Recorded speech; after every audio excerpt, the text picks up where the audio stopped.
तो बच्चों आइए बात करते हैं आज के सबसे इंपॉर्टेंट टॉपिक वर्ण की। वर्ण वर्ण क्या है? वर्ण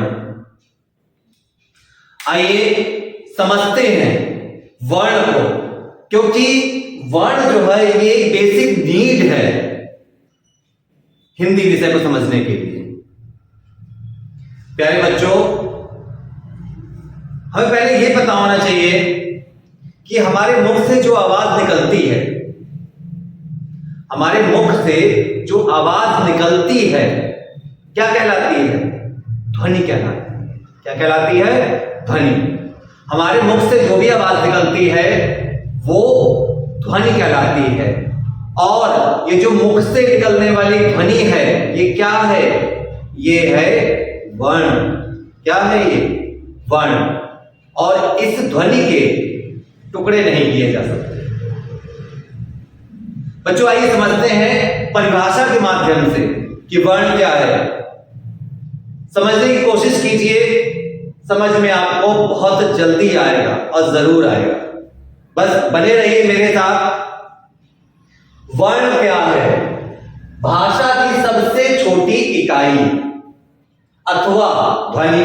जैसा कि मैंने अभी आपको बताया, भाषा की सबसे छोटी इकाई अथवा ध्वनि जिसके खंड नहीं किए जा सकते।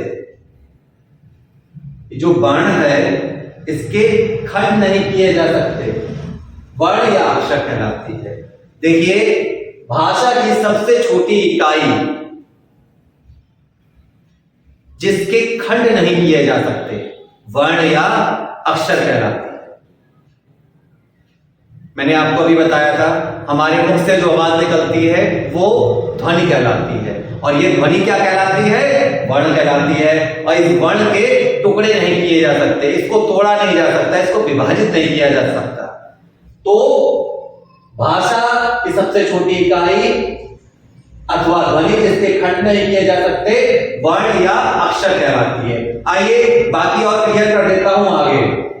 ये वर्ण है, इसके दो प्रकार हैं। वर्ण दो प्रकार के होते हैं। नंबर 1 आ गया आपका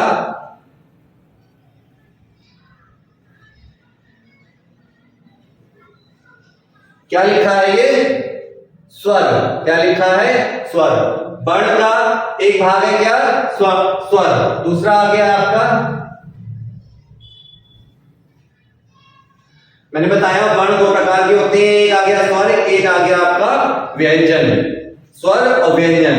अब आप सोच रहे होंगे कि सबके पार्ट निकलते चले आ रहे हैं कि सर्वथा ने इसका भी 2 पार्ट है, उसके भी 3 पार्ट है। लेकिन बच्चों, जिसके पार्ट हैं हमें उसको समझना पड़ेगा।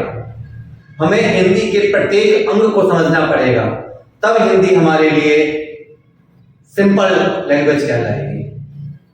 जब तक हम पढ़ेंगे नहीं किसी के बारे में, जब तक हम समझेंगे नहीं, तब तक हमारे लिए वो कठिन रहेगा, वो सब्जेक्ट हमारे लिए कठिन रहेगा। उसको सरल बनाने के लिए हमें उसमें घुसना पड़ेगा, हमें उसके बारे में समझना पड़ेगा, जानना पड़ेगा। तो आइए जानते हैं वर्ण के बारे में कि वर्ण के 2 भेद हैं, स्वर और व्यंजन। अब स्वर क्या होता है? तो आइए सबसे पहले समझते हैं स्वर को परिभाषा के माध्यम से।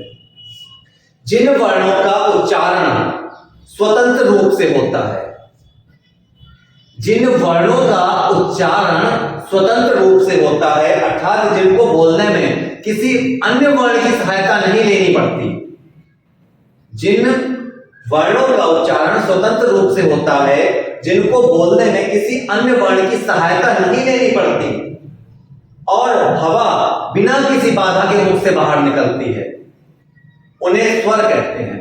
देखिए, ये जो स्वर हैं इनको बोलने में हमें किसी दूसरे वर्ण की सहायता नहीं लेनी पड़ती।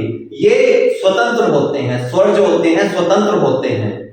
ये अपने आप मुंह से निकलते हैं। कहीं किसी प्रकार की कोई हवा का कहीं दबाव नहीं होता है, कोई प्रेशर नहीं होता है, ये अपने आप निकलते हैं स्वर।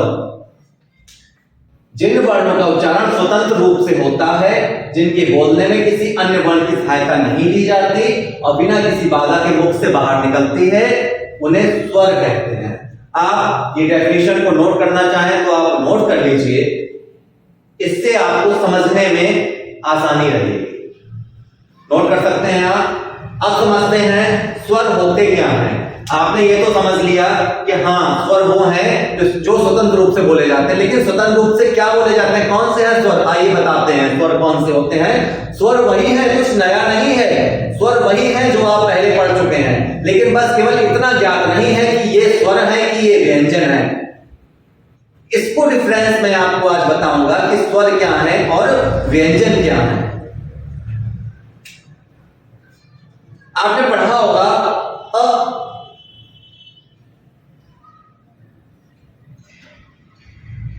छोटे में पढ़ा होगा ना, आ से अनार, ये वही है आ से अनार। आइए अब पढ़ते हैं आ,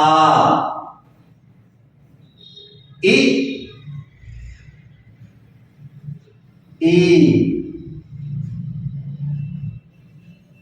उ, री, ए,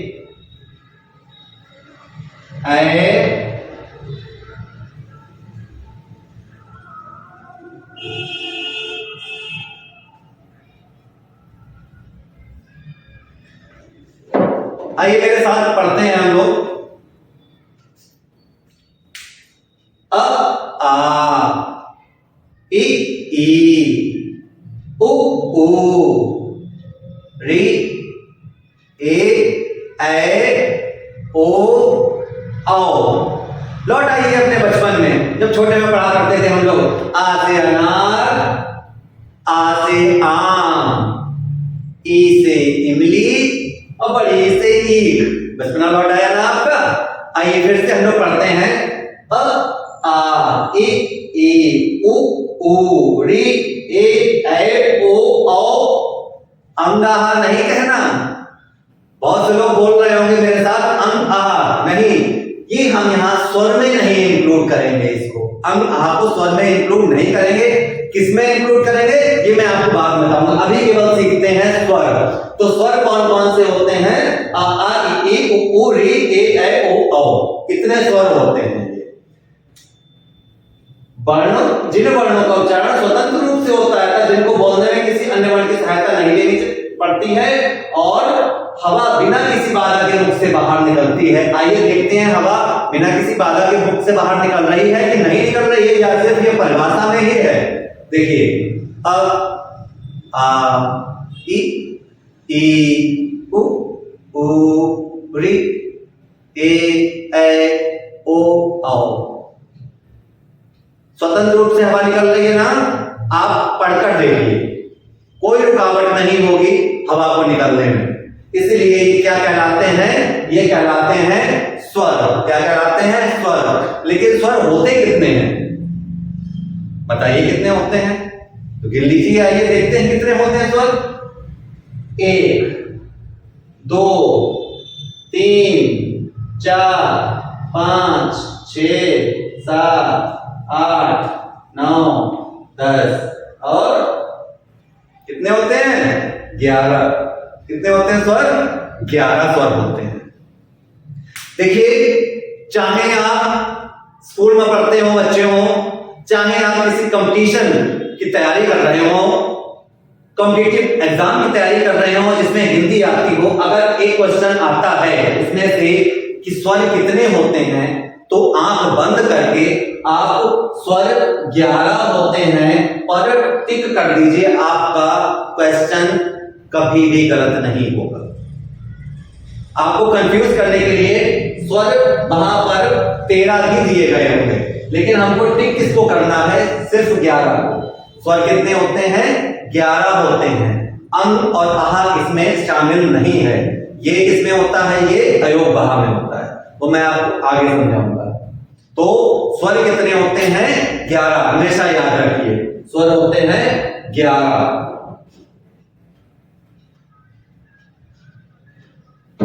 तो दोस्तों और मेरे प्यारे बच्चों, आज के लिए बस इतना ही। कल मैं आपको स्वर कितने होते हैं और कौन कौन से होते हैं इसके बारे में और बताऊंगा। स्वर